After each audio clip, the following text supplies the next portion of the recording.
நம்ம பார்க்க போறது கான்ஸ்டிடியூஷன் ஆஃப் இந்தியால பார்ட்ஸ் அண்ட் ஆர்டிகல் பார்க்க போறோம்.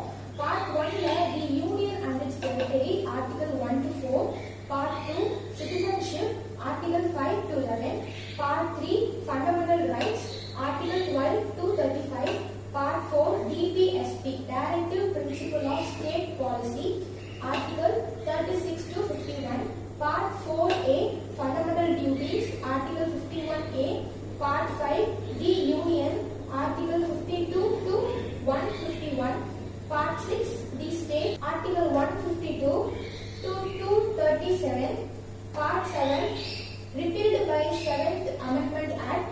இந்த பார்ட்ட வந்து கான்ஸ்டிடியூஷன்ல இருந்து ரிமூவ் பண்ணிருக்காங்க. எது மூலமானா 7th amendment